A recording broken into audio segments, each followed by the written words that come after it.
Hello. Yes, good evening. Yes, this is Jennyclassic Properties. I welcome you to my YouTube channel.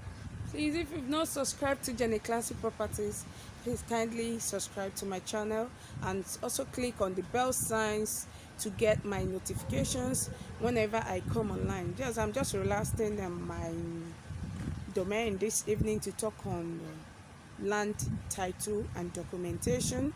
Yes, a lot of clients and prospects has really been asking questions on the land documents, and I want to take it gradually, episode by episode, so that you will be able to follow.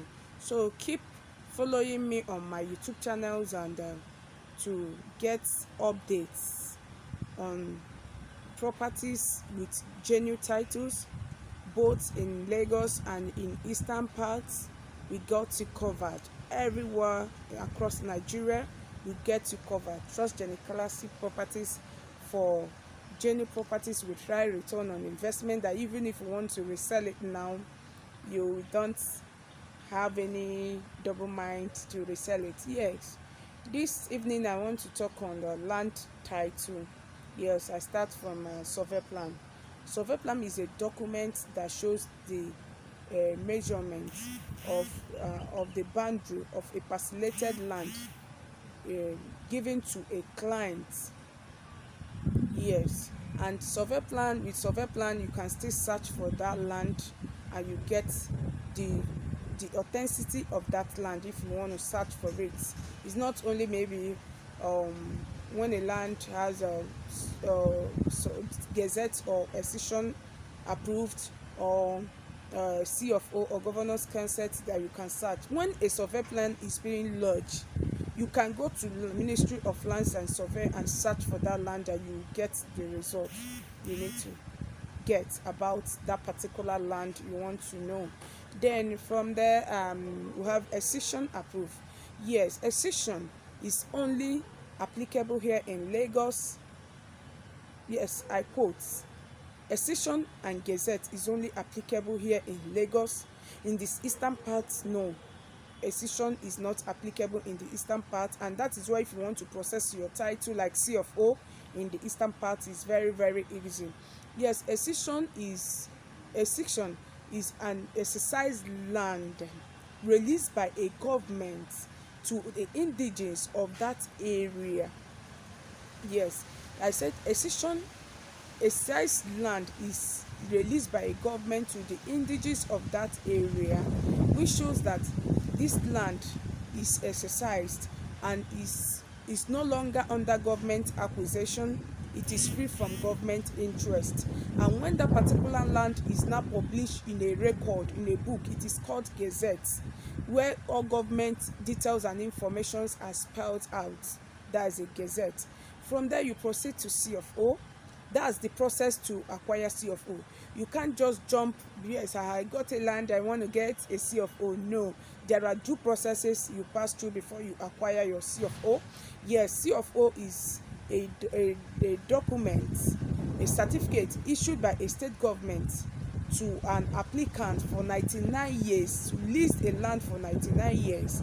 Yes, I really want to dwell a bit on C of O, because so many clients will call me, Jenny, I'm interested in these properties, does it have C of O?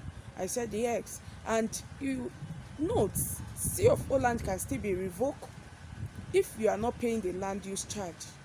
It can be revoked, but the only advantage of C of O is that when you are paying for your land use charge, and when that land of that location is being revoked by a state government, you can be compensated and paid at the value, current price of that location.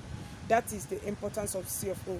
And maybe, yes, in a layman language, you proceed to governor's consent.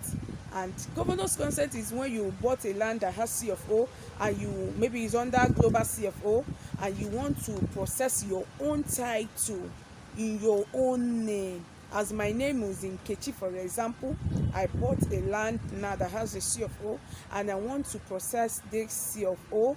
I want to process the title in my own name. I don't need to go back and have a C of O. A land that has C of O will not have double C of O. Point of correction. Yes, I can only process a governor's concept. That's the governor will now officially sign signature on that document. That shows that what it has a governor's concept, and that land now is my name as in Kechinyere will appear on the certificate as my own. I'm now a rightful owner. It belongs to me. Yes, I want to talk on receipts. Yes, when you purchase a land either from families or from real estate companies, yes, it's your right to demand for your receipt. Receipt indicates that your due money has been acknowledged, yes, and all the necessary documents, the contract of sale will be issued to you. That is the receipt. Then when we talk of deed of assignment, deed of assignment is an agreement between the seller and the buyer that shows that all the legal rights, the interest has been assigned and given to the buyer, that yes, you have paid for this land. In the eastern parts, most times they make use of power of attorney. It's the same, almost similar things to deed of assignment. Is giving you the right that this authority, this land has been fully been given to you. Or another way they do a power of attorney in the east is maybe if you want to resell your land, you can give a lawyer or an agent or a rector authority to sell this land for you. That's the power of attorney, that you've given him or her the authority to sell this particular land for you. I hope you are following me on land documentation, because there are so many of them. Deed of conveyance, court judgment, because at times when a client, you tell them that this document has a court judgment, hey, they are so scared. This one has a court judgment. Yes, when a land has a Supreme Court judgment, that's a final judgment. Yes, they've judged that land, and you find out that when a supreme judgment said, oh, this land has really been signed and approved, this person belongs to this land and this is the rightful owner, and he sealed a court judgment, don't panic, it's authentic. Go ahead and buy that land. You don't have any problem about it. Yes, we still have on yes, I've talked of court judgment. Yes, we still have on deed of conveyance. Yes, I want to stop here. By next episode, I will still continue on land documentation. Yes, if you're buying any land in Lagos, especially in Ibejuleki, please go for titled land. Government has so much interest on Ibejuleki, but when you talk of Ebe, yes, you can go to Ebe, because Ebe has a freehold land, and Ebe will serve as a residential estate to free trade zone, and it's very closer than free trade zone. So I urge you guys to call Jennyclassic Properties for more detailed information on your property needs. Love you. Still remain your favorite realtor, Jennyclassic. Thank you guys.